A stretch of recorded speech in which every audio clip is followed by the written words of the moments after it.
Bonsoir. Ce soir, c'est Mamie qui raconte l'histoire de Monsieur Rigolo. Monsieur Rigolo habitait dans une théière. Elle avait 2 chambres, une salle de bain, une cuisine et un salon.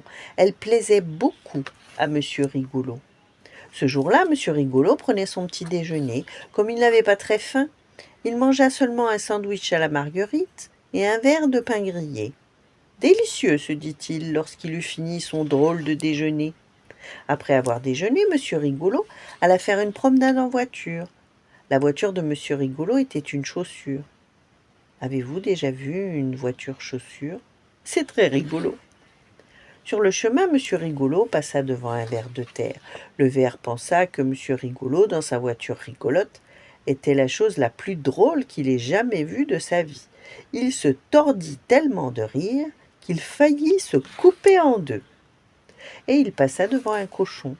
Le cochon pensa que Monsieur Rigolo, dans sa voiture rigolote, était la chose la plus drôle qu'il ait jamais vue. Il rit tellement qu'il faillit en perdre sa queue. Même les fleurs pensèrent que Monsieur Rigolo était la chose la plus drôle au monde. Elles rirent tellement qu'elles faillirent perdre leurs pétales. Monsieur Rigolo arriva enfin à un carrefour.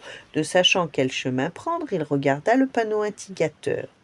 Sur l'une des pancartes, il vit « Zoo ». Ça risque d'être rigolo, pensa Monsieur Rigolo, et il prit la direction du zoo.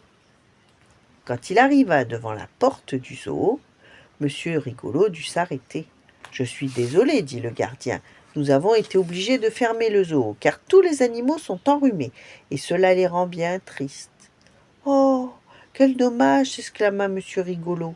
Puis il réfléchit. « Et si j'essayais de les faire rire ?» dit-il au gardien. « D'accord, répondit celui-ci, ça vaut la peine d'essayer. » Et il lui ouvrit la porte. Monsieur Rigolo roula à l'intérieur du zoo dans sa chaussure. Le premier animal qu'il vit fut un éléphant. Cet éléphant avait l'air bien triste, vraiment très triste. Monsieur Rigolo s'approcha de lui et regarda sa triste mine. Et l'éléphant à la triste mine regarda Monsieur Rigolo. Alors, savez-vous ce que fit Monsieur Rigolo ?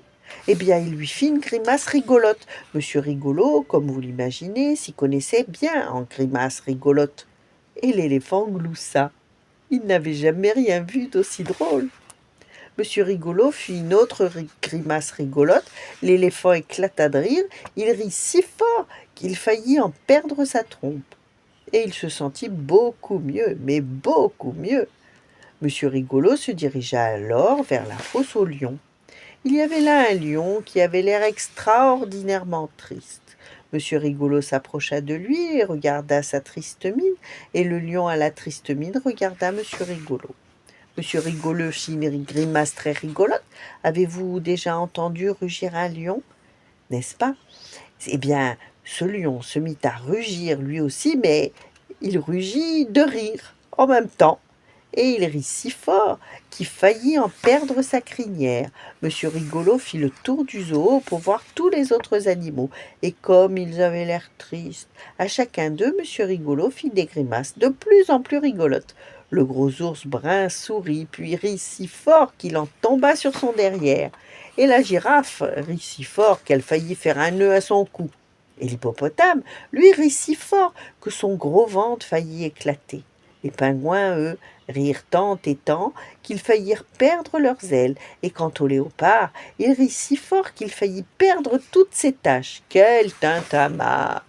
Oh, Monsieur Rigolo, dit le gardien du zoo, entre deux éclats de rire, merci, merci beaucoup, grâce à vous, les animaux ne sont plus tristes.